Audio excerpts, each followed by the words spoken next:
decline of the Roman Empire begins at 15,000 feet. On some of the world's most unforgiving terrain.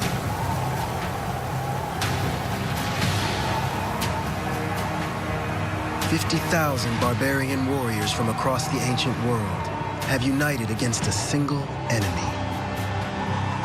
Leading them is a general bound by blood to avenge his family honor and destroy Rome before it consumes everything in its path."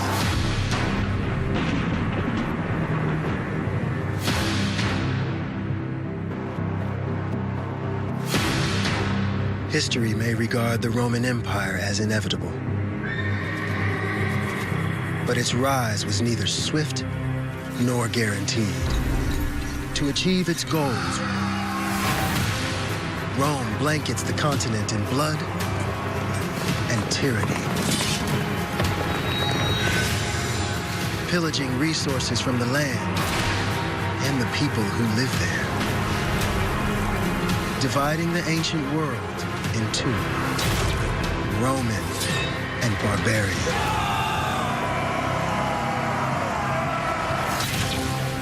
From the hordes emerge the unlikely leaders who will challenge Rome's domination.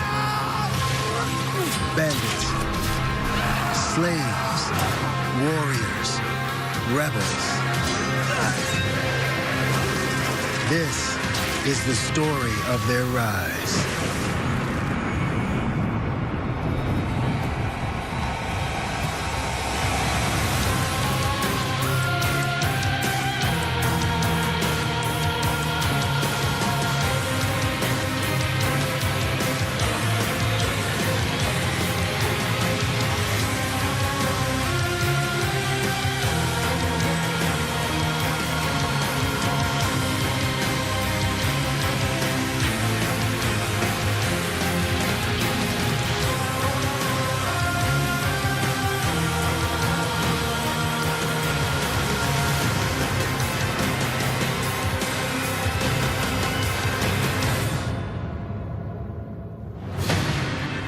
In the 3rd century BC, Carthage is the most powerful state in the Western world.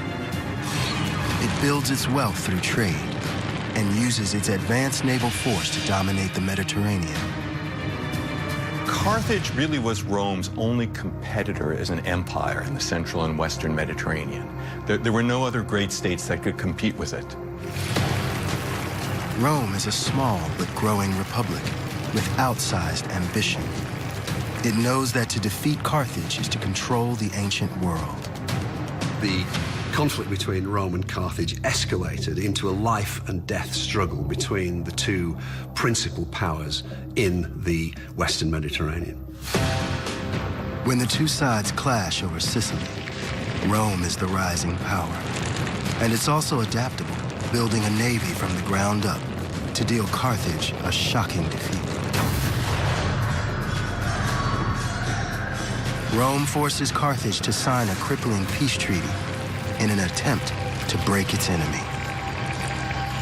Its implications for Carthage are pretty stark. Among other things, Carthage is effectively demilitarized or denavalized.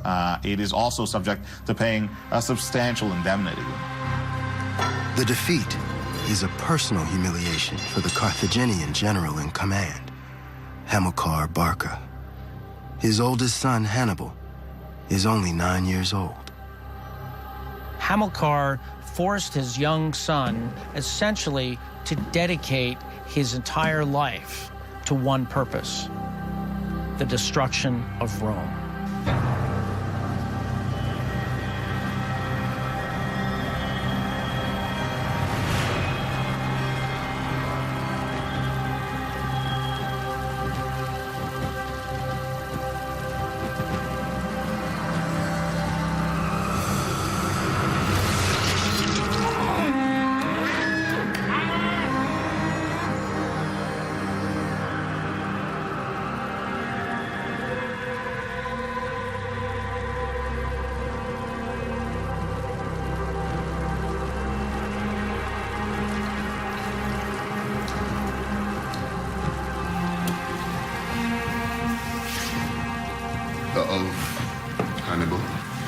swear by the deathless gods that I shall not rest until the heart of Rome bleeds dry on the sword of Carthage.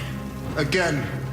I swear by the deathless gods that I shall not rest until the heart of Rome bleeds dry on the sword.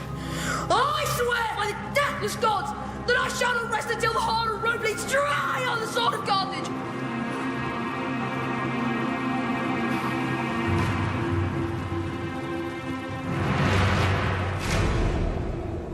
Hannibal waits nearly 2 decades for a chance at revenge.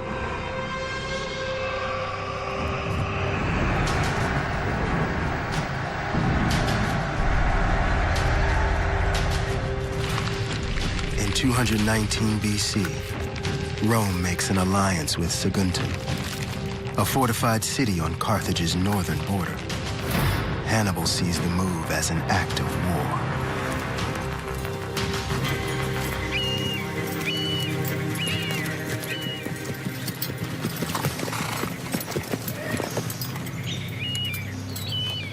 Our neighbor has been turned. Saguntum is on our side of the border. Forget borders. They're for politicians. Rome's alliance with Saguntum was designed as a deliberate insult. And if we don't respond? What are we? Cowards? You know the answer to that. Then we fight. And avenge the foul we made to our father.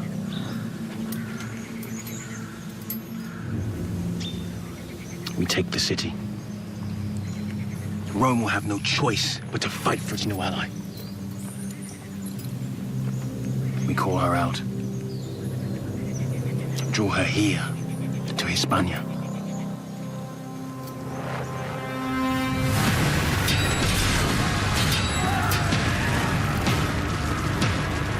Hannibal besieges Saguntum for 8 months. When the city falls, he launches his master plan to unite the barbarians of the ancient world against Rome. Outside of the great empires, the people of Europe are organized into small tribal groups, essentially. They don't really have an overarching national or ethnic identity. They are tribal societies and often spend a lot of time fighting amongst each other. Hannibal faced an enormously difficult challenge: how to build an alliance with disparate groups of barbarian tribes who spoke different languages, and they really saw no distinction between Rome or Carthage. It's safe to say they hated both of them equally.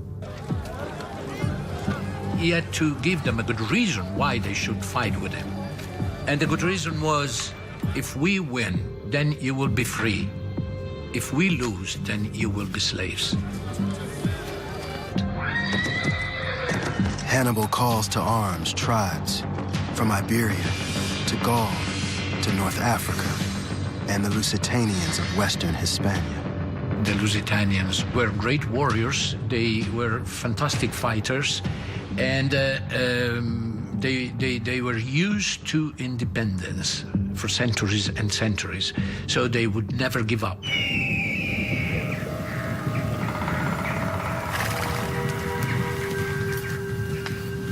Lusitanians will complete our army. It is said they have no word for truce. They've never needed one. Well, they'll either listen to us or kill us.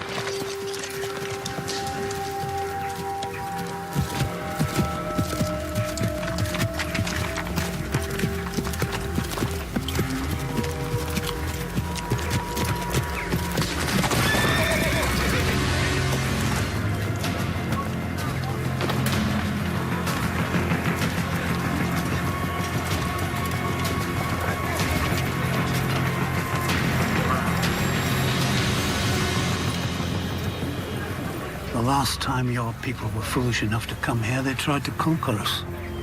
They failed. So, why have you come back now?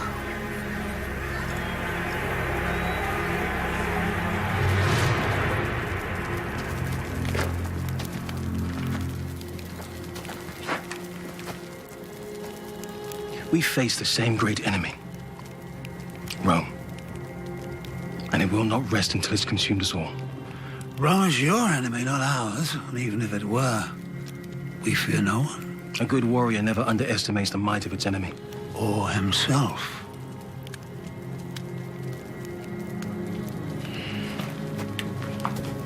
Carthage cannot defeat Rome by itself. So if we fall to her legions, you will be next. It already has eyes on Hispania and Lusitania. But Rome can be stopped if we fight together. Then perhaps we should fight with Rome against you and Carthage. Go ahead and see what happens when it uses you to destroy us, and then turns on you and Lusitania. And you? And Carthage? Would reward you. With, the riches of a republic whose wealth is beyond imagining. When you pay tribute to our honor, understand this. You are not buying it. Then it is settled.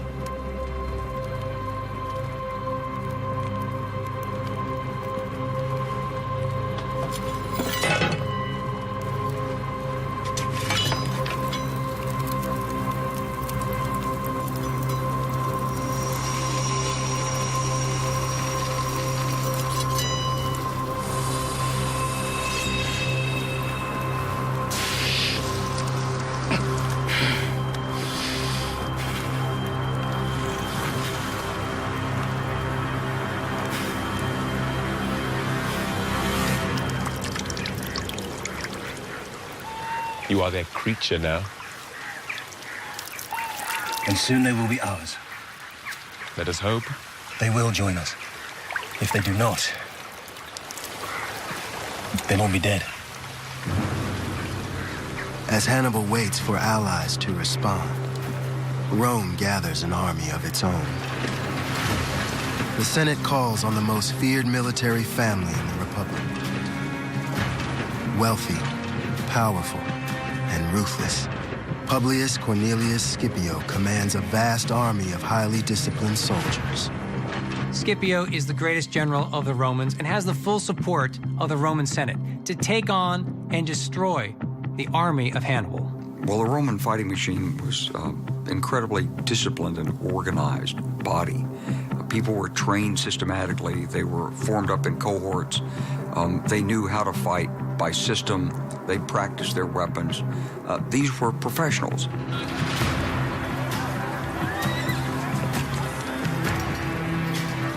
Within 7 months, Hannibal's barbarian army grows to 30,000 men. But still, he waits on the Lusitanians. Hannibal's favorite kind of war is mobile war. He's not much given to static warfare. And the Lusitanians epitomize mobile warfare. They're fast, they have light cavalry, they're good at ambushes. So Hannibal and the Lusitanians are made for each other.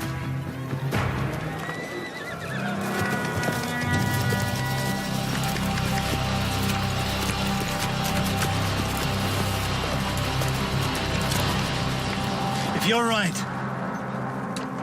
Rome is the greatest fighting force the world has ever seen. I am right.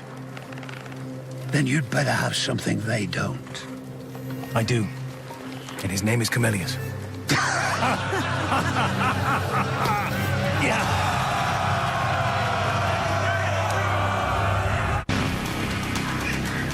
The empire that will one day rule the ancient world begins as a small but ambitious republic with designs on absolute power. Power can either be good or bad. What really matters is who is wielding that power, what motivates them, and how they use it. But as Rome spreads its culture by force, some rise up to fight back. Among them is Hannibal Barca of Carthage. To challenge the Republic, he unites an army of disparate barbarian tribes under one banner and gambles on a bold strategy that has never been attempted before. Military leaders who have become great captains in history have done so because they had the ability to visualize several moves ahead and plan for them. Each move is like a separate game of chess. Rome will cower when they dock at Saguntum and see thousands of us waiting. They won't. They won't come ashore at Saguntum. They won't see thousands. We're not fighting in Saguntum. We're going to destroy them on their own soil. I don't understand. We're going to march on Rome. Impossible. Well, you only say that because it's never been done. You're going to march an army more than 2,000 miles. Have faith.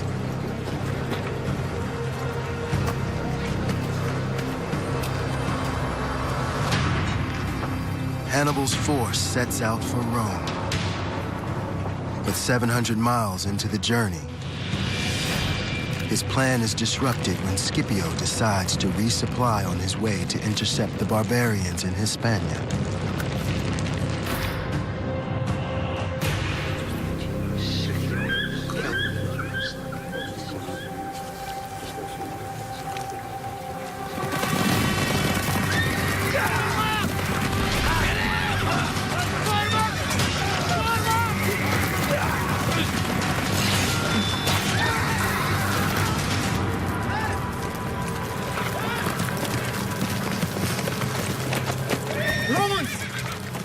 Half a day to the south. They discovered our scouts. They smelled their prey. Now they want to hunt us down. We can face them now. Tell the lookouts downriver and call out the men. Prepare the cavalry and get provisions. We must leave tonight. No! We must strike camp and head east into the mountains. But Hannah... Now! Strike the camp!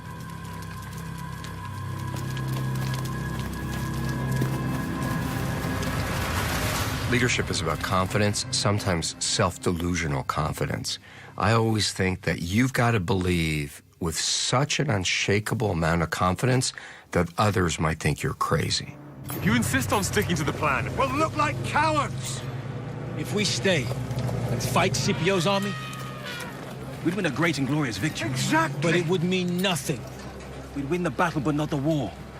They'd come at us again and again. But brother... We strike at the heart of Rome. We scale the walls of the Republic.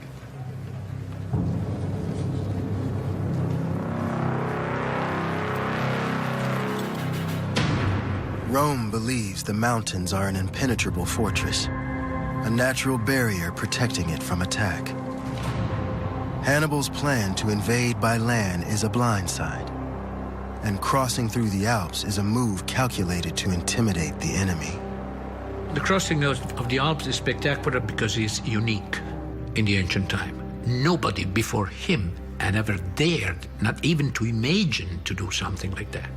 Hannibal's willingness to take on this challenge, to cross the Alps, to go into the unknown, tells us volumes about him as a leader. It's why he's recognized as one of the greatest military leaders in all of human history.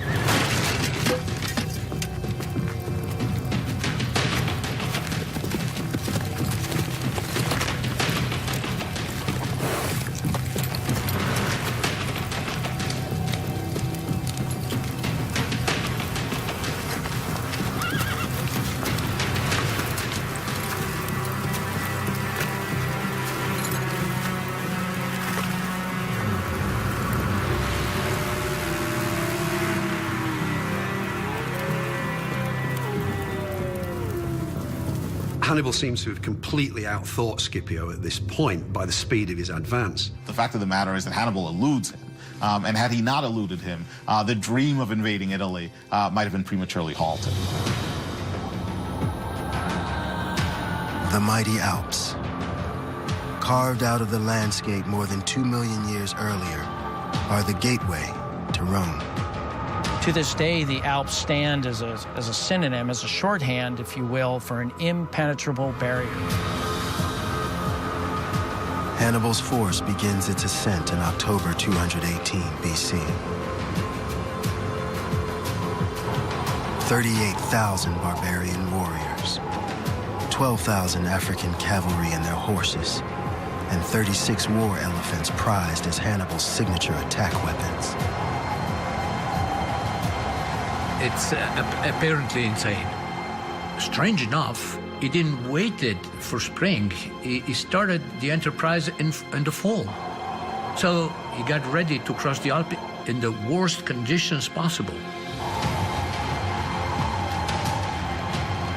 What begins as a grand and glorious campaign quickly becomes a nightmare.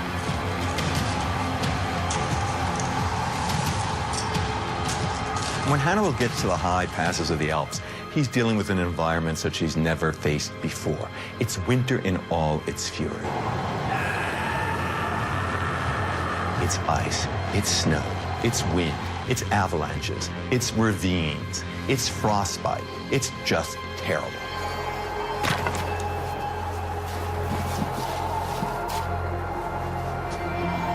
How many more men have to die before you admit your mistake? You and your arrogance, your visions of glory. You can't beat the glory, Hannibal. We've not lost yet. They'll sing songs about us. I promise. And what if we're dead? Especially if we're dead.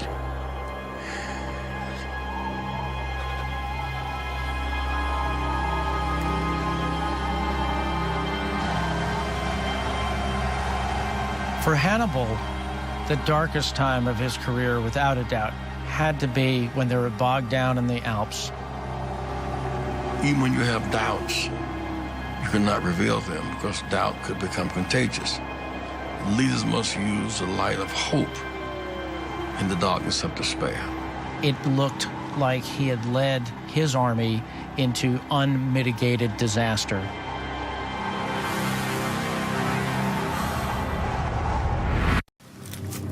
Two titans of the ancient world are battling for supremacy.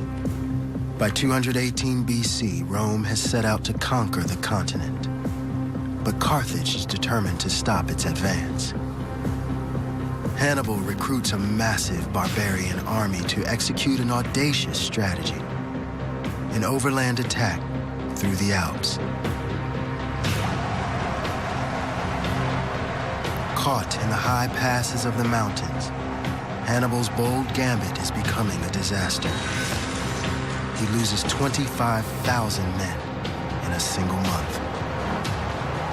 When you look at these examples of strong leadership, it's not about them. It's about the people who they are leading. It's bigger than any one of them as individuals. Magga was right. Who was I to think I could do the impossible? You won't find the courage to lead in yourself. You'll find it in the belief of those who follow you. The great leader is able, at the worst of conditions, at the worst of times, to continue on. The man who can conquer his own feelings, thoughts, and emotions can conquer the world.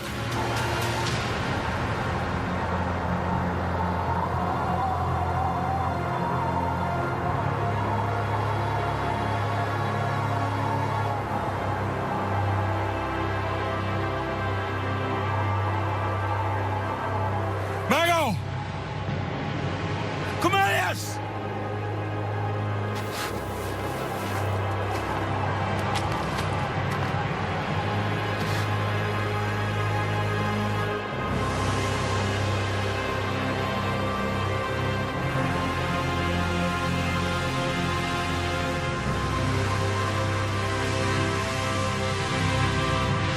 Seven months after leaving Hispania, Hannibal escapes the Alps.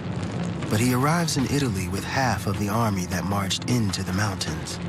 Only 4 of his 36 mighty war elephants survive.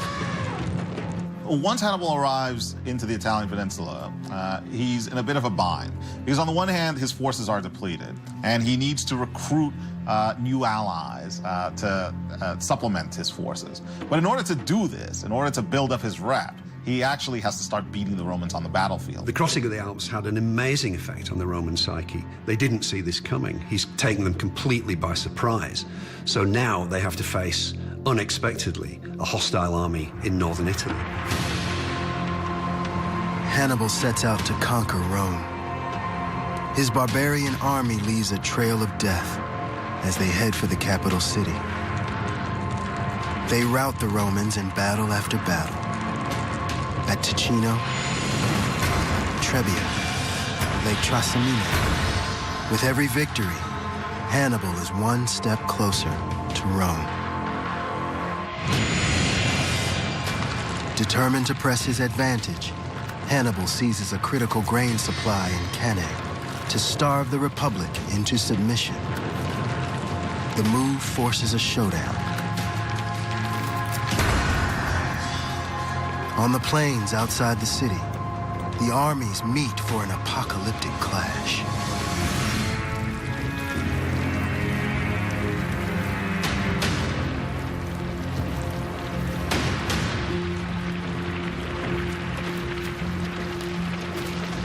I swear, by the deathless gods, that I shall not rest until the heart of Rome bleeds dry on the sword of Carthage.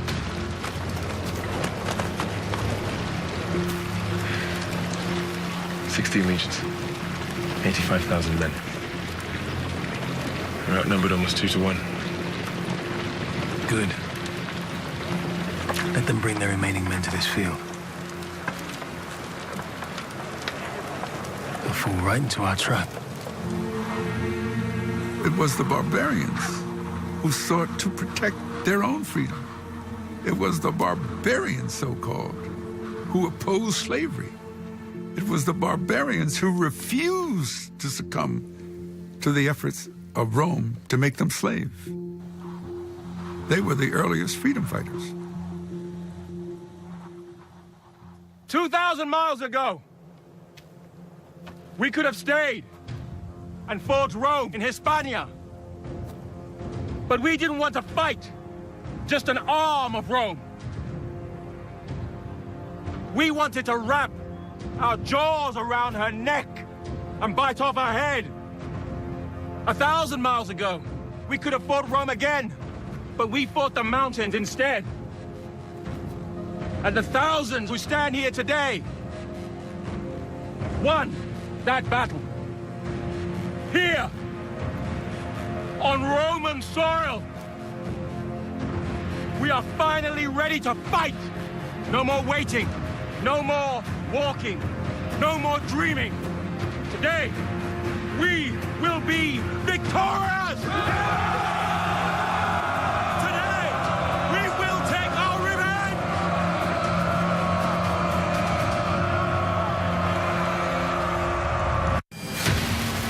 Rome's power is on the rise, but it has one formidable rival for control of the ancient world: Carthage, and its great general, Hannibal.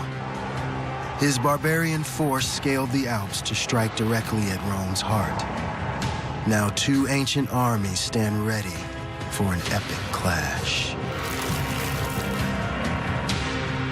On one side, 85,000 Roman soldiers.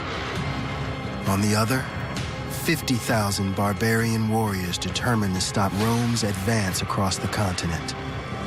Scipio imagines a glorious victory, but he's underestimated the barbarian commander.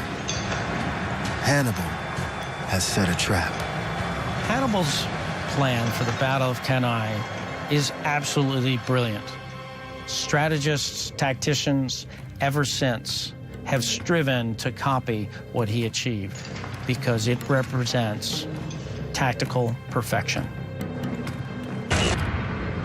Hannibal's battle plan hinges on 3 key moves. First, he concentrates his infantry in the center to attract the Roman advance and pull them inside the barbarian line. It's extremely important to Hannibal's plan that the front line holds. If they break, if the cohesion is lost, the entire plan is undone and the Carthaginians will be defeated. Then, 2 bands of elite troops advance from the flanks boxing the Romans inside. Finally, a surprise cavalry attack from the rear surrounds them on all sides, cutting off their escape. If Hannibal succeeds, Rome will have nowhere to run.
The Roman army is designed to steamroll forward. That's what it does best. And that's going to work fine unless you deal with an enemy who practices jujitsu, who knows how to turn your strength against you and turn it into a weakness. And that's what Hannibal can do. The result is slaughter on an unprecedented scale. While only 6,000 barbarians fall in battle, Rome loses a staggering 70,000 men, more than 80% of its troops in a single day. The Battle of Cannae was a bloodbath, and there are more people killed in one battle than all the Americans killed in the Vietnam War. Such a defeat on the battlefield should lead to the Romans seeking terms and the Carthaginians imposing them. The Senate sends word to Hannibal, seeking to negotiate. But Scipio has other plans. Why are we talking of peace? We lost. Now we await their terms. Dare speak of surrendering to Hannibal and his army of animals, of barbarians? It need not be over yet. A negotiated treaty is very different from unconditional surrender. We agree to neither. Hannibal is waiting for us to bow our heads in obedience. Well, we let him wait, while we beat this great general at his own game, by taking the fight to Carthage. For the next 15 years, Hannibal and Scipio battle for control of Italy. The rival powers fight themselves into a stalemate. Hannibal never reaches the capital city, and Scipio must constantly keep the barbarians at bay. The Romans are very fast learners when it comes to their military. They are very adept at taking the best bits from their enemies, of analyzing their tactics and their formations and their troops, and assimilating those into their own tactics, and to turn the enemy's strengths into Roman strengths as well. Scipio breaks the standoff in 204 BC. He invades North Africa, forcing Hannibal to chase him across the Mediterranean to defend Carthage. Their final showdown takes place at Zama, where Scipio defeats his nemesis, using the maneuver Hannibal unleashed on him at Cannae 14 years earlier. One of the sad ironies of Hannibal is that in the end, he ends up being Rome's military schoolmaster. It must have been incredibly distressing and frustrating for Hannibal to see that Scipio had been able to use his own tactics against him in this final conflict. It is Hannibal's first and only defeat. If you look at the record of great captains, they may win 2 times, 3 times, 4 times, but they don't necessarily always dominate forever. They have their day. Someone else comes along and can do the same thing with more resources, better troops, new technology, and their day's over. After his loss, the great general retires. But Rome continues to see him as a threat long after he lays down his sword. Hannibal is one of the few figures who actually knock the Romans down. And he is the one that comes closest to winning. He shows the world that it's possible to take down this empire. In 195 BC, the Republic demands that Carthage hand over their old enemy.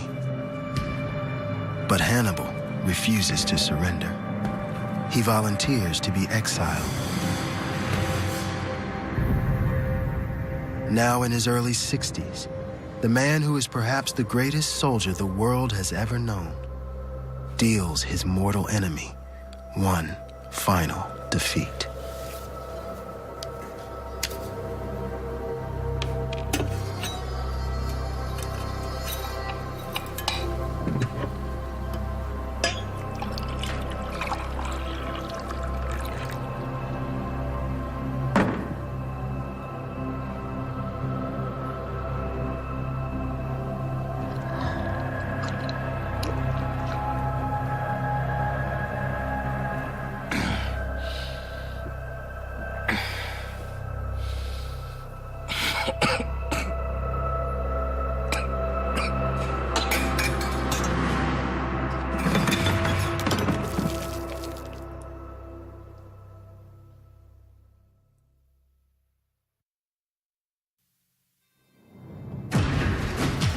Hannibal's united army won some battles, but not the war.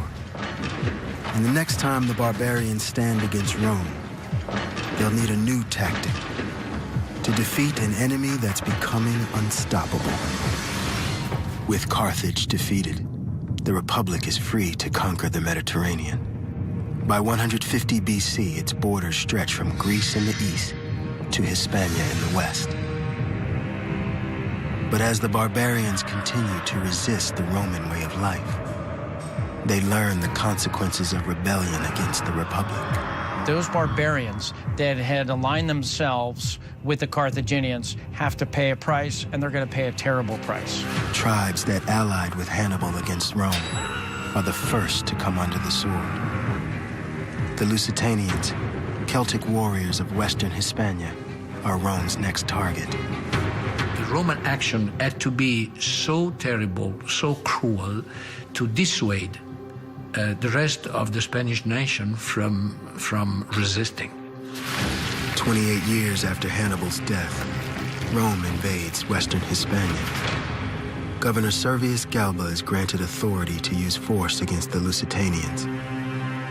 But he does far more. Galba summons the tribes to hear the terms of a peace treaty, a deal that promises to resettle them to new lands.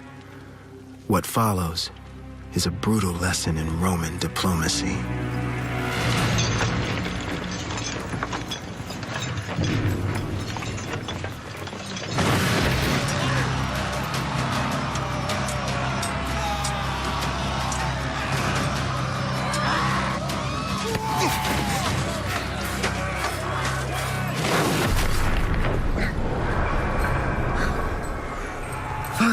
Liberate us.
barbarians of Western Hispania are under siege as Rome invades their homeland, seeking revenge for their part in Hannibal's war. Lured by the promise of peace, the Lusitanians instead become the latest victims of Roman treachery. He gathers them together and massacres them. It's an act of great brutality, it's an act of betrayal, and it shows what little respect he has for them. Thousands lie dead. The survivors are running for their lives.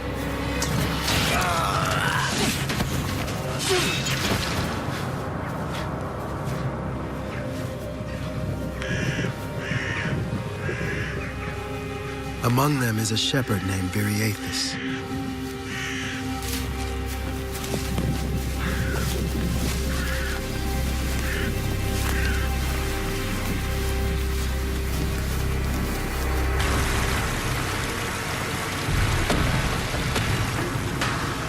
"30,000 are butchered or enslaved in Galba's massacre.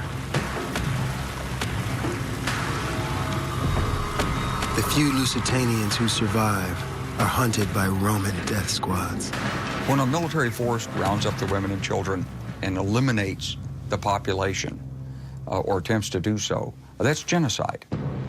Genocide can never be 100% effective. And if it isn't 100% effective, it will simply generate the desire for revenge. The overreaction of the oppressor to the oppressed removes fear. When their back's against the wall, the oppressor removes all options, then the poor lash out and they rebel.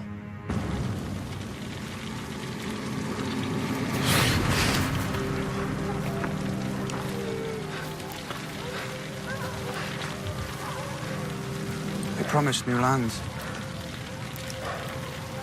Said the soil was rich. It is. Of Lusitanian blood. You cannot stay here. Galba's murder squads will return. But the children need food. Water. Scavenge what you can from here. Use the cover of night.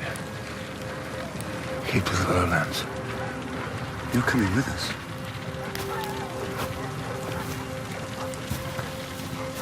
But we need you. You're a fighter.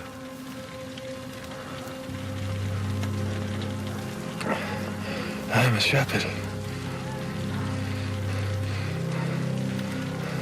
I am no fighter.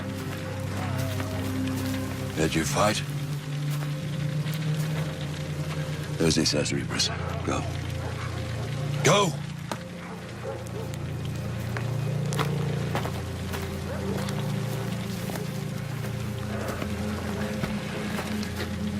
If you leave, these people will die. They all die, old man.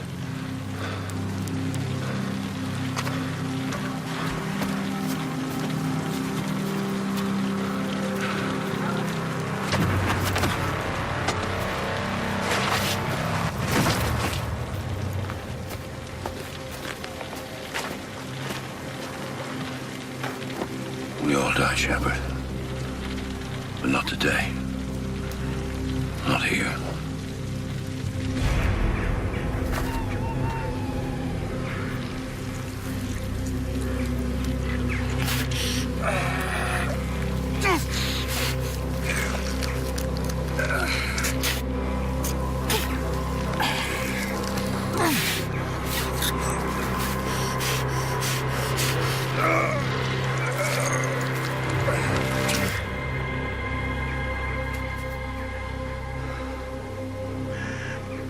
Will he live, Targus? He will. Only wish he hadn't.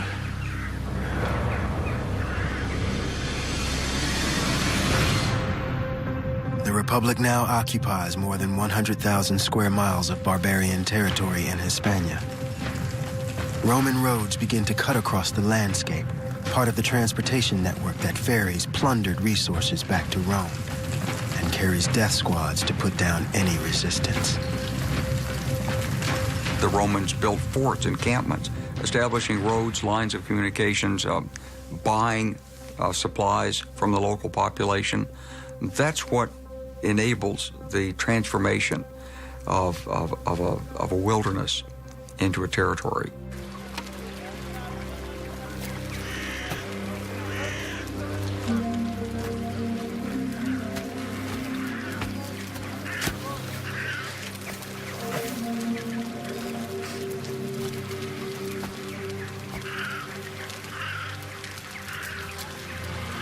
Isn't much.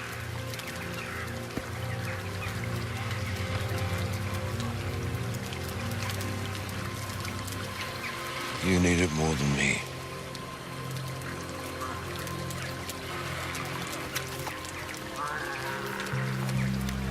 Gelb has these territories surrounded. We're prisoners around land. His men will return. They will not stop hunting us. We strike camp. Move forward again today. Head for the mountains. We took what we could from the village. No food, no blankets, no tools, weapons, nothing of use. These people will die too. We don't find food and shelter for them. Then don't go forward. Go back. To Galba's killing field. Take what you can from the bodies. We can't. You must. We must.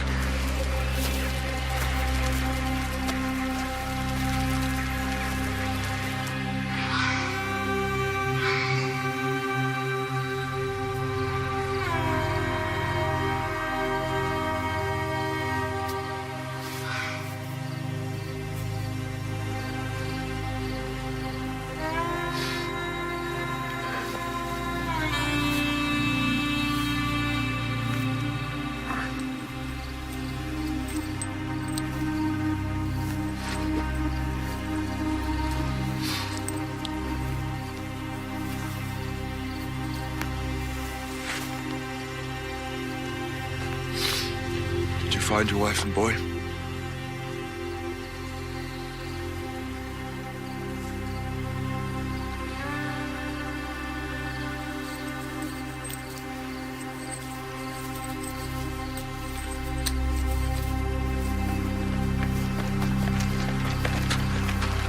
Soldiers on the new road. Get them to the lowlands. Follow the river west. I will find you. Where are you going? Hunting.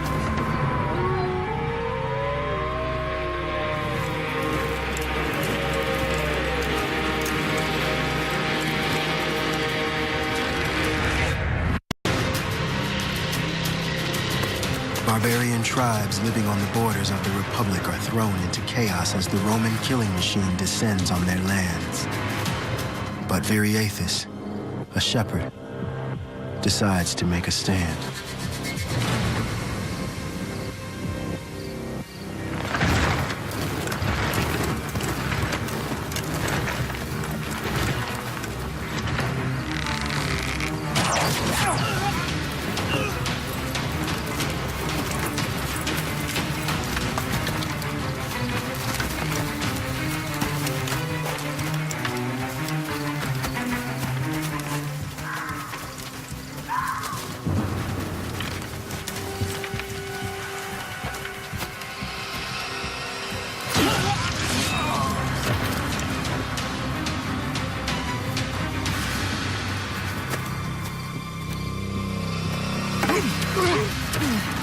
Lusitania has a message for Galba.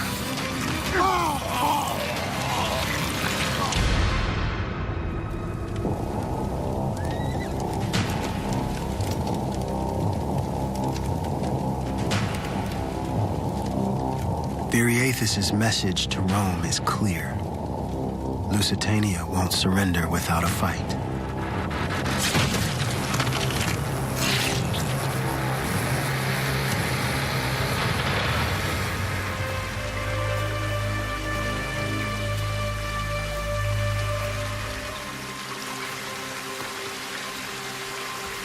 Get that bound again. Get some rest. We'll move on at first light. Is this what we become? A nation of refugees? We must fight. If Rome wants this land, then let us bury them in it.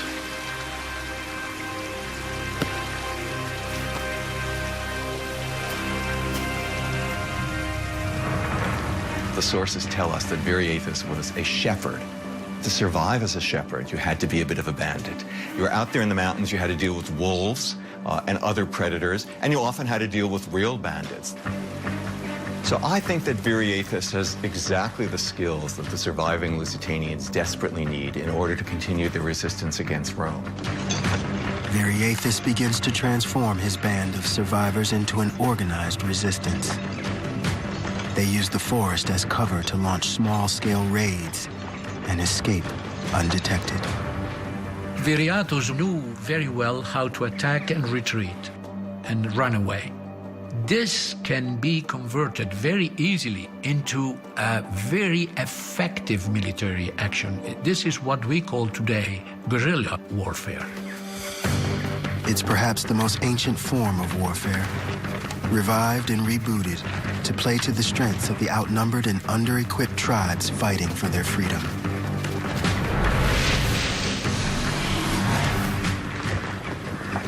The enemy was invisible. It would attack and disappear, hit and run. He's going to their very psyche. He wants to create the impression that the Romans are not operating in friendly territory. This will become the signature weapon of the barbarian resistance in the battles to come.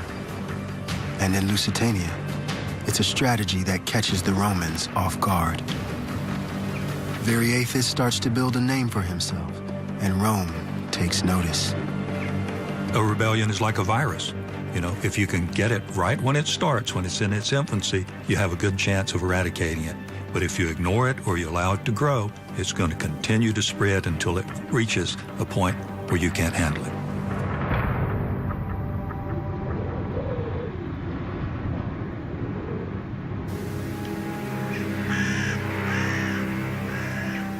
Who is this Viriathus?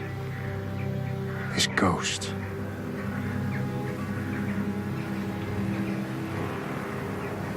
Still, the sound of silence is deafening.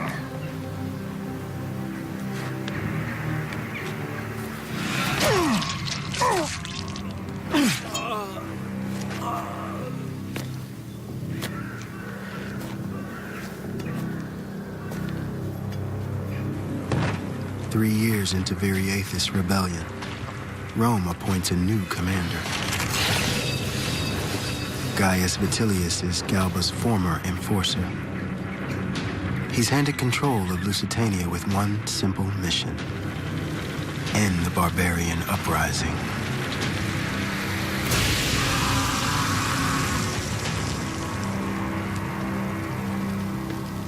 You're the last of your people. Tell me where I can find Viriathus, and I will let you go.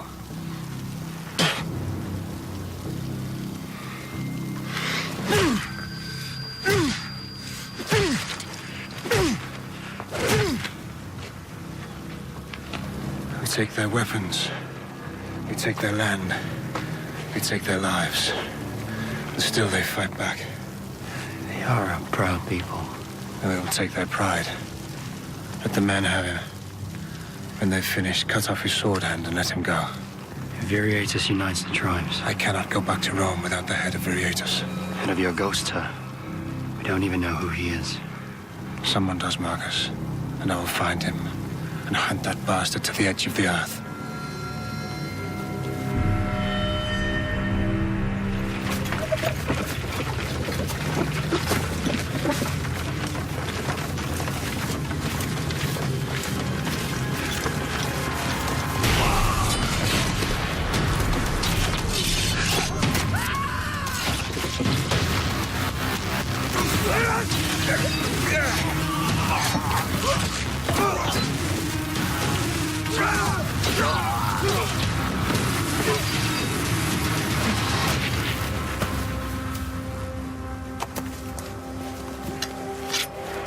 You do not need to fear us. We are not bandits.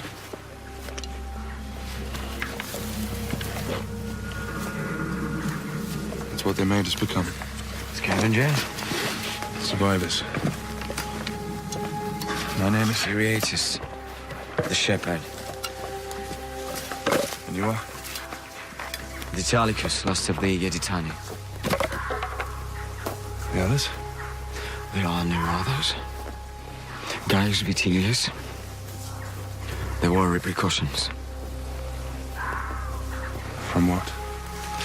For your so-called rebellion. Something we see again and again in Roman history is a tremendous dilemma that faces rebels. Every success against the Romans will lead to reprisal. Every victory will lead to bloodshed on the part of the innocents. So those fighting against Rome face a paradox.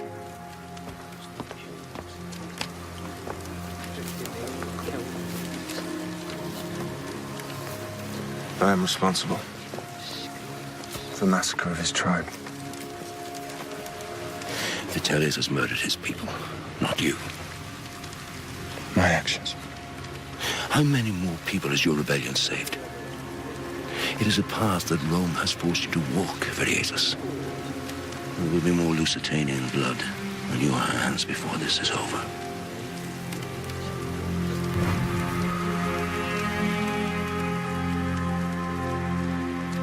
Despite the danger, Viriatus must convince new allies to join him to keep the fight going. The oppressed must never surrender to suppression, but must resist. And that becomes a great temptation when you become weary and tired. Maybe we can't win. And that's where leadership has to emerge against all these odds. Yes, we can. We will, we must. I know what many of you think of this fight, this war. I do not want war. I do not crave it. But we need war. We cannot stop what is coming. We cannot hide any longer. We cannot run. Watch as our people starve at the hands of Rome. Do nothing as our children die. As Lusitania dies. So I stand here asking you to fight. Not for me, but with me. Look at us. We are an army of refugees. How are we supposed to take on the entire Roman army with a handful of weapons between us? If we fight Romans like Romans, we will fail. So we must fight them as Lusitanians. Without our father's swords. Yes, they took our father's swords. But we still have their weapons. The weapons our fathers left us are here. And here, we know this land. This terrain, it is in our blood. Rome took our blades. But we still have the most precious weapon of all. The barbarians of ancient Hispania have defended their homeland against invasion for hundreds of years. But Rome is unlike any enemy they've faced before. In Lusitania, Vitellius cracks down on the population in order to crush their rebellion and flush out its leader, Viriatus. He intensifies weapons collections, tortures captives, and hunts down refugees in hiding. For Vitellius, the pressure is enormous.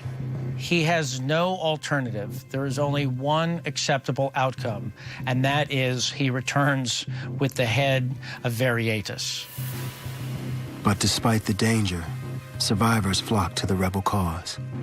The Romans expected that the Lusitanians would give up, terrified. Instead, it was the opposite. They were eager for revenge. With followers now numbering 10,000, Viriatus escalates his guerrilla raids on the Roman occupiers. Viriatus seems always to be one step ahead of Vitellius, one step ahead of the Romans. He's a natural at this. He's been trained in dealing with the countryside and living off the land his whole life. Viriatus is putting in motion a plan to deliver Rome a death blow.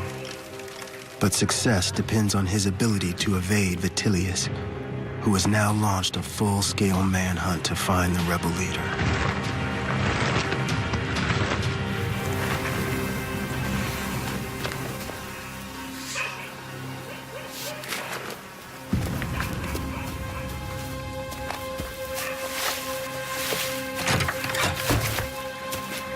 he calls us barbarians. Is what we've done any better?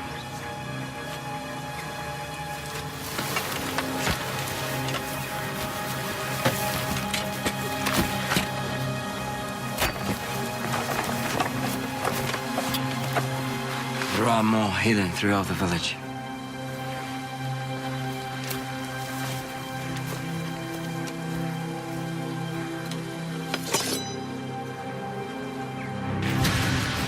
Vitellius chases Viriathus for months, but is outsmarted at every turn. And when they're chasing a fugitive or an escapee and they're in their own backyard, you know, from our perspective, it's like chasing a ghost. I mean, these guys, they disappear, they get help from people on the outside. They know the environment, they certainly know, you know, their own backyards and where they'll feel comfortable in hiding. Bribes of food and shelter fail to entice the barbarians to betray their leader. Brutality also fails. Vitellius changes tactics and offers the refugees a chance at peace. He travels from camp to camp to spread the word.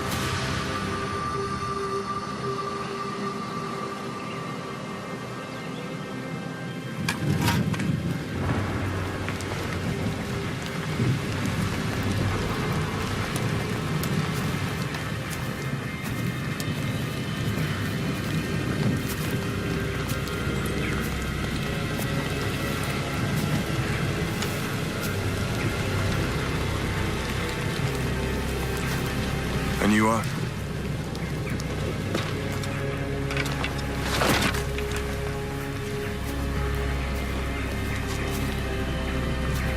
Gaius Vitellius, Praetor of Hispania Alteria, supreme authority in these lands.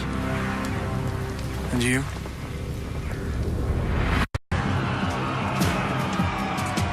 Rome's aggressive expansion provokes an uprising in the Lusitanians' homeland.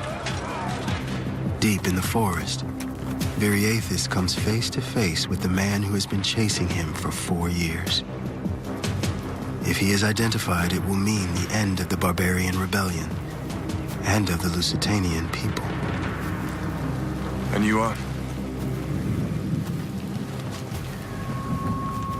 Gaius Vitellius, Praetor of Hispania Alteria, supreme authority in these lands.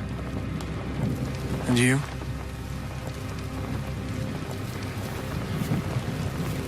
A shepherd. A Lusitanian. A poacher. A free man. A shepherd. And yet, you lead these people.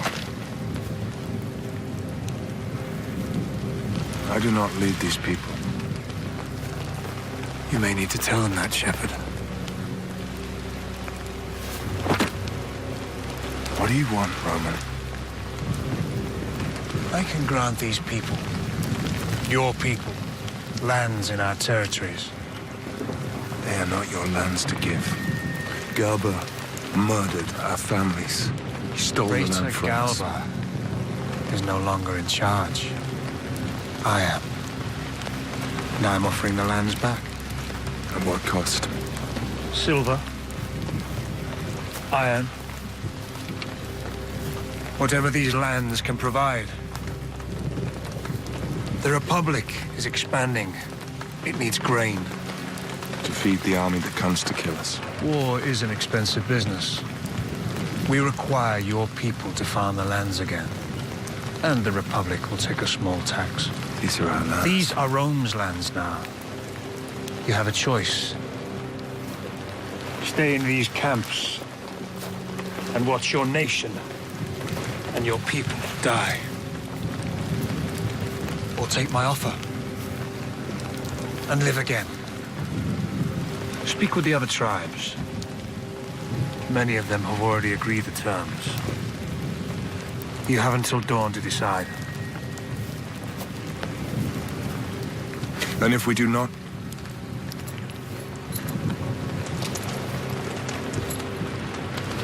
You have until dawn.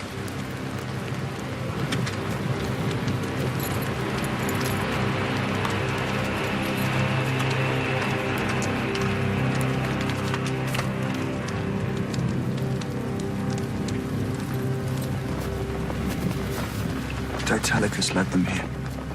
So I...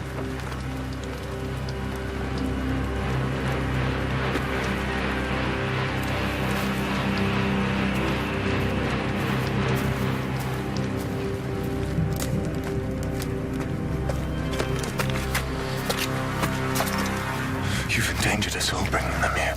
No more than you do attacking them. We've heard them, Viriatus. They offer death. We are already dying. They offer life. They bring more food than can be said for your... My what? Rebellion. I fight for these people. These people follow you because they're lost. They are not soldiers. We cannot win this war. You cannot win this fight. Are you going to kill me? For speaking the truth. You are more Roman than they are. I know Gaius Vitellius cannot be trusted. What they offer us, it's survival for our people. They offer us nothing. These lands are our birthright. Yet Rome takes them. They murder our people, our traditions, our culture. This fight is a fight for our freedom. You say you don't believe in this rebellion. Yet you do not tell Gaius Vitellius my name. He would have slaughtered us all.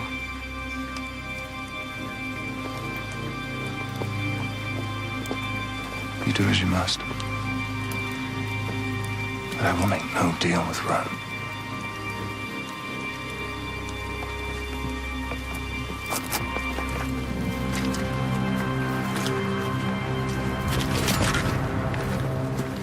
Gaius Vitellius wants an answer by dawn. We will give him one.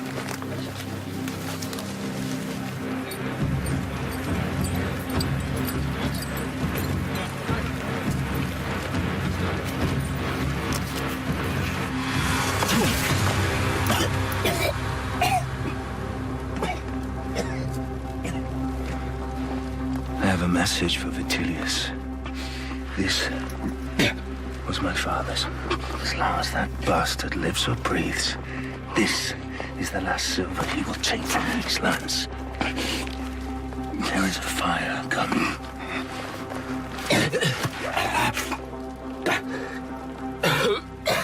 Who are you? Viriatus, the shepherd. The barbarians' battle for control of the ancient world rages on in Western Hispania, where after 4 years of fighting in the shadows, the rebel leader Viriatus has finally revealed himself to the Roman who is out for his head.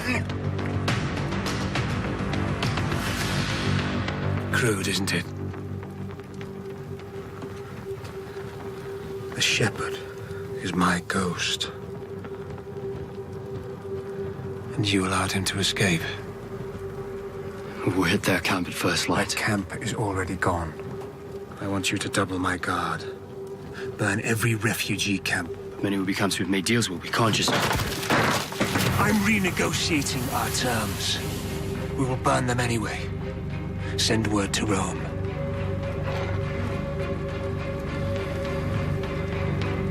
If Viriatus wants a war of fire, I shall give him one. With the elusive barbarian leader finally revealed, Vitellius raises 2 legions, as many as 10,000 men, to hunt him down. The Romans are playing right into Viriatus' hands. He's planned a full-scale assault designed to give his fighters the advantage against Rome's superior numbers. It's an evolution of the barbarians' guerrilla war. The campaign's reached a crucial point now, and Viriatus wants to end this. To annihilate his enemy is basically the way that he thinks is the best to go forward. The paradox of guerrilla warfare is that you can cause the enemy great pain, but you can't win a war with simply guerrilla tactics. At a certain point, you have to switch over and put everything on the line and risk everything in a big engagement. The Lusitanians won't face Rome on an open battlefield or in small lightning raids.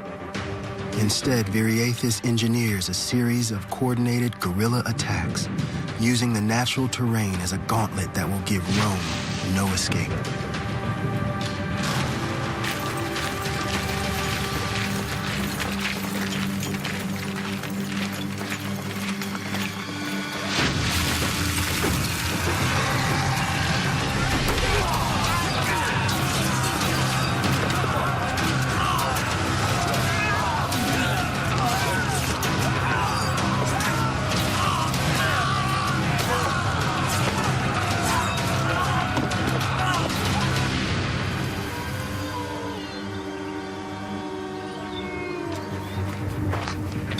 Third camp.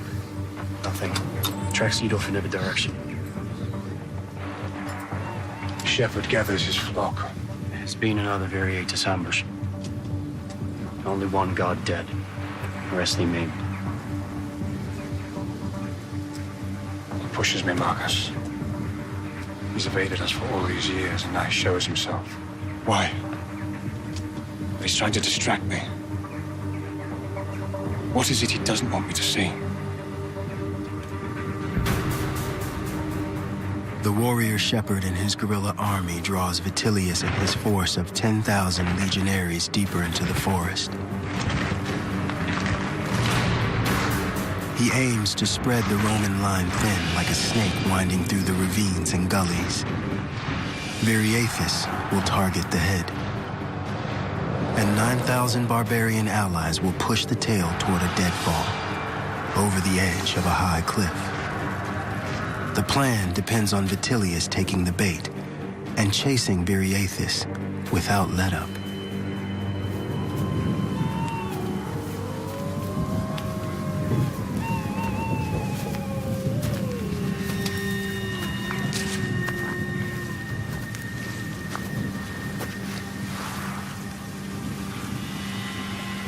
Variatus let you live. Why? I do not fear death. Perhaps you should. Where is my ghost? Where is Variatus? He runs for Tribala. The mountains. Where? I don't know. But he knows you will follow. If this is true.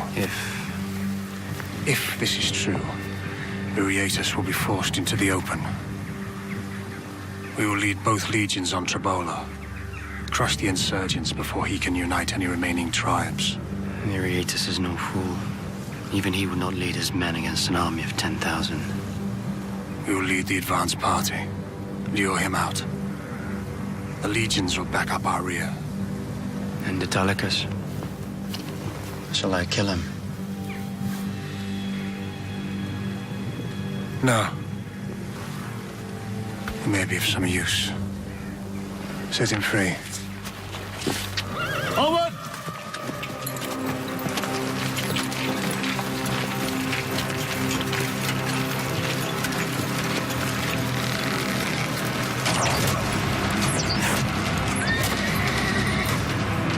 Formations! Formations! Gotta wait for the legion.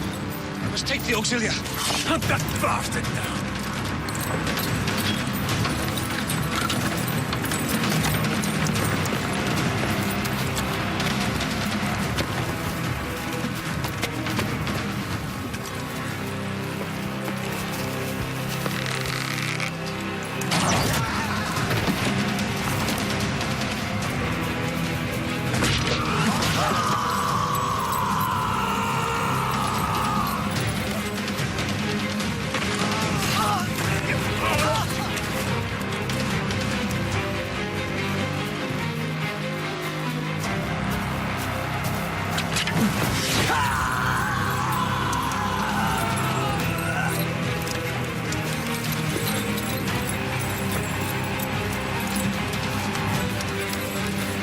Stay together!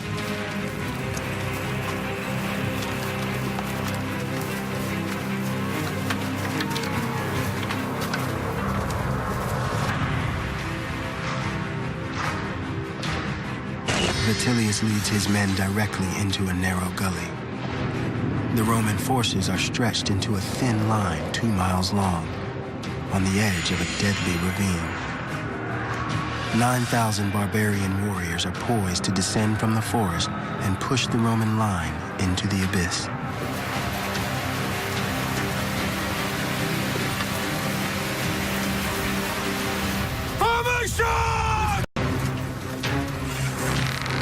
In western Hispania, Variathus and his barbarian rebels launch a coordinated guerrilla attack against the Roman legions that have brutalized them for 4 long years.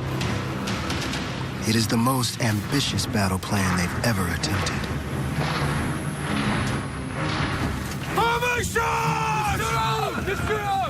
The barbarian attack descends from the hills, pushing the Roman legions back toward the edge of a deadly cliff.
Have you come for this? No. Keep it. My father took that from a dead Roman. It's armor.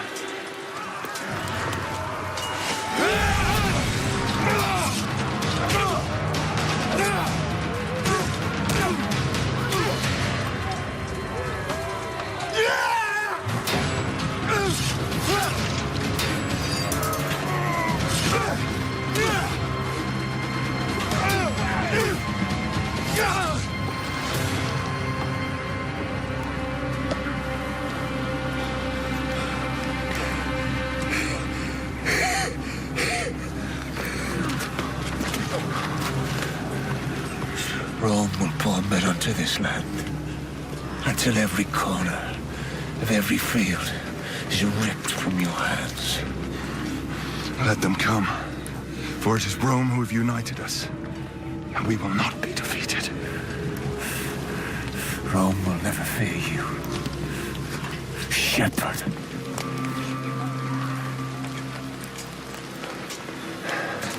It is not I they should fear, but the generations to come.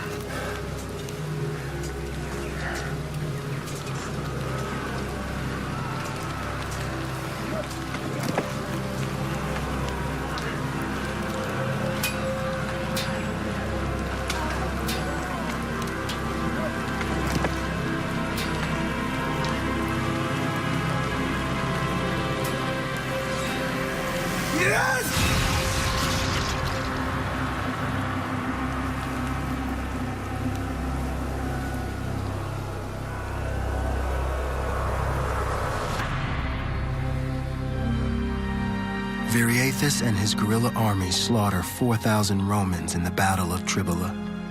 Thousands more are wounded. You know, Viriathus' ambush at Tribala is a great shock to the Romans, and it's a great achievement for him and his army. Lusitania became the Roman Empire's Vietnam. They were on an unknown environment, unknown landscape, unknown way of fighting. This defeat of the Romans at the hands of what were effectively a small bandit nation sends a message to the rest of the communities there that they can make it on their own. The barbarians hold the upper hand for the next 8 years. Being a successful guerrilla warrior is like walking a tightrope. You know that it's very difficult to keep your balance, and you know how easy it is for the enemy to get to you and how vulnerable you are. Viriathus understood that he couldn't keep fighting against Rome forever, and that's why he eventually decides to seek peace terms. But Viriathus makes a fatal error. The Republic cannot be trusted to make peace deals. Using gold plundered from Lusitania, Rome bribes Viriathus' own men to betray their leader. 8 years after his victory at Tribala, he's assassinated. Lusitania falls to Rome less than a year after his death. The Republic seizes control of all the trade routes across the Mediterranean. It's now the unrivaled superpower of the ancient world. Rome uses the riches it plunders from across the continent to build its wealth and influence, while it slaughters and enslaves the barbarians in its path. The tactics that Viriathus used to defeat the Romans, these guerrilla tactics, this mobile nature, the hit and run, is something that will become part of the way that the barbarians take on the Romans in the future. But every time the barbarians rise, it chips away at Roman power. Freedom is inevitable. The arc is long, the journey is long, but it bends towards freedom. Next time on Barbarians Rising.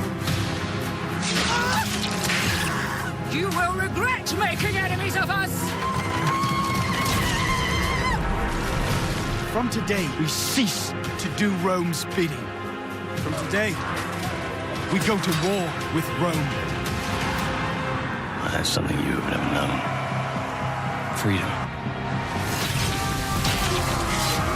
You don't need to respect me. They need to fear me. We're no longer the underdogs. We're the rising power.